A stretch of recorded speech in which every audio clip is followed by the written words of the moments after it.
வணக்கம். வாங்க இன்னைக்கு நம்ம கோதுமை மாவு வச்சு ஒரு ஹெல்த்தியான பிரேக்ஃபாஸ்ட் ரெசிபி பார்க்கலாங்க.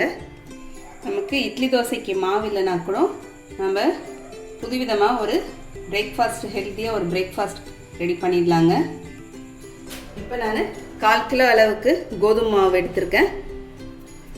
இதில் நம்ம கொஞ்சமாக மாவுக்கு உப்பு சேர்த்துடலாம். ஒரு ஸ்பூன் அளவுக்கு எண்ணெய் சேர்த்துக்கலாங்க. சேர்த்துட்டு கொஞ்சம் கொஞ்சமாக தண்ணி சேர்த்து நம்ம நல்லா சாஃப்டாக சப்பாத்திக்கு மாவு பிசைகிற மாதிரி பிசைஞ்சு எடுத்துக்கலாம். இப்போ மாவு நம்ம நல்லா பிசைஞ்சாச்சுங்க. இதை ஒரு 5 நிமிஷம் ஊறட்டுங்க, மூடி வச்சிடலாம். இப்போ ஸ்டவ்வில் ஒரு கடாய் எடுத்து வச்சுருக்கேங்க. இதில் ஒரு 2 ஸ்பூன் அளவுக்கு எண்ணெய் சேர்த்துக்கலாம். நம்ம இப்போ எண்ணெய் காஞ்சிடுச்சுங்க. இப்போ அதில் 1/2 ஸ்பூன் அளவுக்கு ஜீரகம் சேர்த்துக்கலாம். ஜீரகம் பொரிஞ்சிட்டு இருக்கும்போது ஒரு பச்சை மிளகாய் பொடியாக கட் பண்ணினது சேர்த்துக்கலாங்க.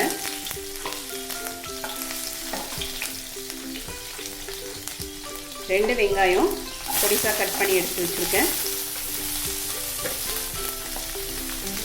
வெங்காயம் சேர்த்து வெங்காயம் லைட்டாக பிங்க் கலரில் சேஞ்ச் ஆகும்போது நம்ம அது வரைக்கும் வதக்கிக்கலாம். இப்போ நம்ம இதை உள்ளே ஸ்டஃப் பண்ணுறதுக்காக மசாலா ரெடி பண்ணிகிட்ருக்கோங்க. வெஜிடபிள்ஸ்லாம் சேர்த்து இப்போ வெங்காயம் லேசாக பிங்க் கலரில் வதங்கிடுச்சு. இப்போ இதில் 1 ஸ்பூன் அளவுக்கு இஞ்சி பூண்டு பேஸ்ட் சேர்த்துக்கலாம். இஞ்சி பூண்டு பேஸ்ட் சேர்த்து அதோடைய பச்சை வாசனை போகிற வரைக்கும் நம்ம வதக்கிக்கலாம். இப்போ இஞ்சி பூண்டு பேஸ்டோடைய பச்சை வாசனை போயிடுச்சுங்க. இப்போ நம்ம ஒரு 2 டேபிள் ஸ்பூன் அளவுக்கு பொடிசாக கட் பண்ண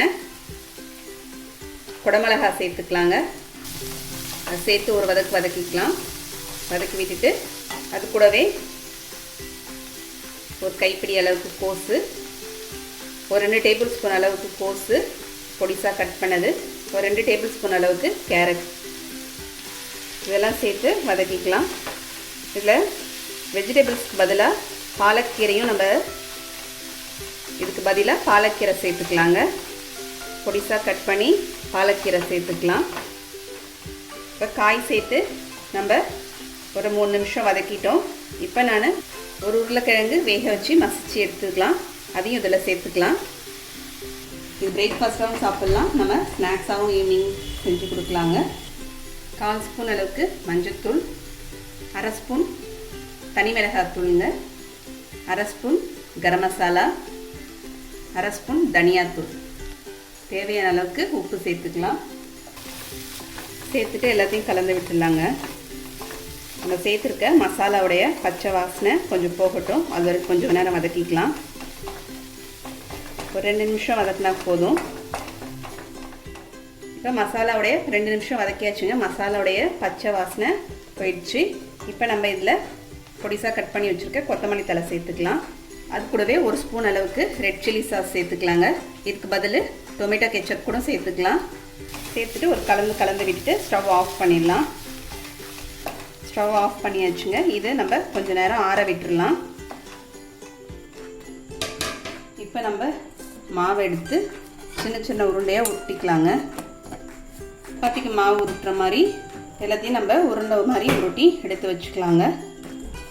இந்த பக்கம் ஸ்டஃப் ரெடியாக இருக்குது. நமக்கு மாவை நம்ம ஒரு கிண்ணம் மாதிரி பண்ணிக்கலாம்.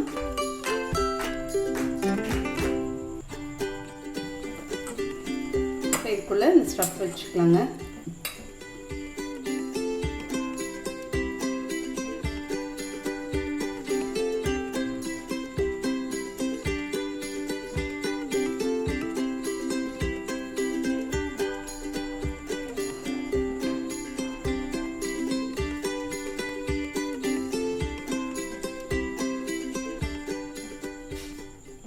எல்லாத்தையும் நம்ம இந்த மாதிரி ரெடி பண்ணி எடுத்து வச்சுக்கலாம். இப்போ நம்ம எல்லா மாவையும் ரெடி பண்ணி எடுத்து வச்சுட்டோங்க. இப்போ ஸ்டவ்வில் ஒரு பேன் எடுத்து வச்சுருக்கேன். அதில் எண்ணெய் சேர்த்துருக்கேங்க. ஷாலோ ஃப்ரை பண்ணிக்கலாம். பேனில் எத்தனை கொள்ளுமோ அத்தனை வச்சுக்கலாம். இப்போ திருப்பிக்கலாங்க.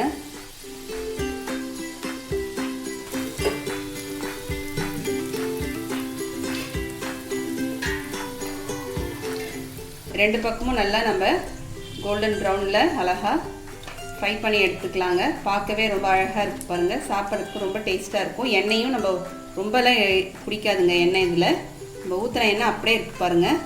கோல்டன் ப்ரௌனில் ரெடி ஆகிடுச்சு. இப்போ இதை நம்ம எடுத்துடலாம். இப்போ நமக்கு பிரேக்ஃபாஸ்ட் ரெசிபி ரொம்ப ஹெல்த்தியாக கோதுமை மாவு வச்சு ரெடி பண்ணிட்டோம். நீங்களும் இந்த மாதிரி செஞ்சு பாருங்கள்.